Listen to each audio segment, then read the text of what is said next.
Here we are. Let's see, what have I had to deal with this week? My friendly blog person Carol Sill, who's doing a great job for us, by the way. She's manning the cameras and splicing the film and getting everything all working very nicely for us. But she asked me what was going on in this last week. We've just had a real heck of a stressful week here. This is how it is every day of the week, by the way, when you're looking after other people's property. The amount of things that we have to deal with.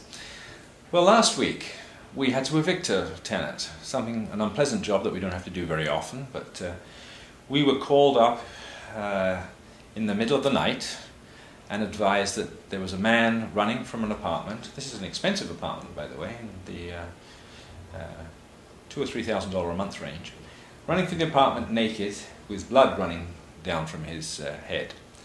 And the police were called to the scene, and then we discovered that supposedly a sexual assault had taken place against the lady of the house.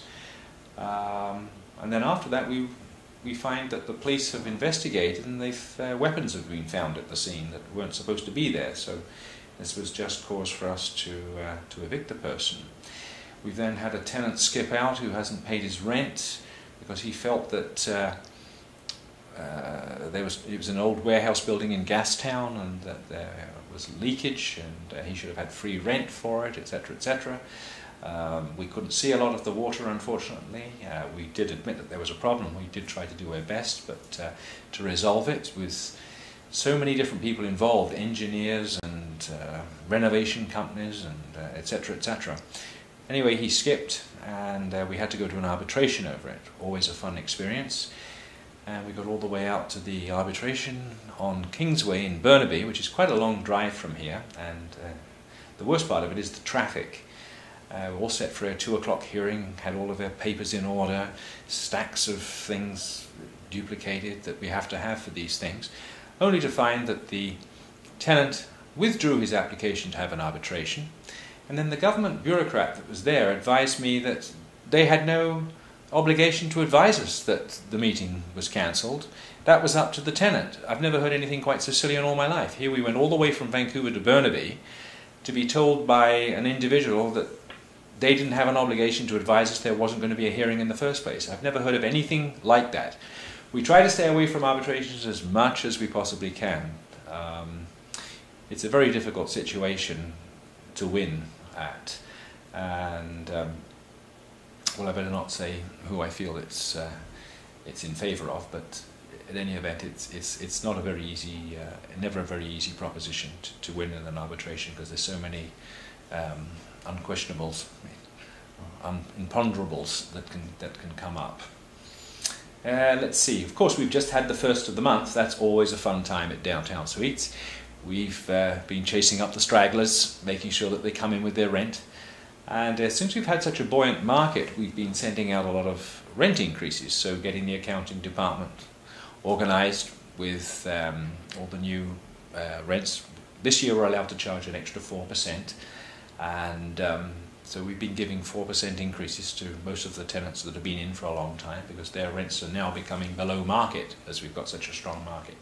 We have to guard against being too aggressive in the marketplace, though, and I've been warning the younger property managers about that, because having been in the business for a long time, I've seen the cycles, and we want to charge fair rents and not be, as I said, over aggressive in our rental prices, because at the first sign of a bit of a glut, these people will bail and leave if they feel that they're being unfairly treated, and that isn't a good thing for them. One, to be taken advantage of while it's such a strong market, and two, it doesn't help the owner if we have a mass exodus of tenants. Any gains that they might have made will be lost with the month or two that they're vacant while we try to rent them. Also, another thing is, if a tenant feels that they're not being so fairly treated, they tend not to look after the property as well as they might. Tends to be a few more scratches on the walls, a little less careful with putting the hot plate on the arborite, etc. Even though they are accountable to a degree, there's a fine line about what is reasonable wear and tear and what isn't. So it's best to we try to be friends with their tenants and have a good rapport with them, and also, of course, have a good relationship with their owners, whom we're working for, ultimately. But at the same time, a good working relationship with the tenants really helps.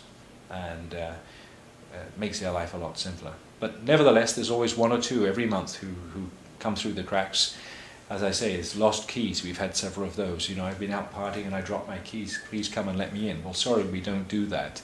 Come on the next business day and we'll cut some keys when you pay for them. So we have a lot of hand-holding to do, and I don't think people really realise that. Every month we've got one or two carburetors, we have a couple of dishwashers, a new washer-dryer was just installed today in one of the suites, and the tenants are phoning up to complain about it. So we're dispatching trusty, handy people to go out and resolve the issues. The biggest thing, of course, is following up on the rents and making sure that they're paid, so as we can get those owners' checks out on the 15th of the month, which is when we pay. And we deliver all those, hand deliver those to all of their banks at the main downtown branches. So yeah, that's basically what's been going on this last week, just another day in the life.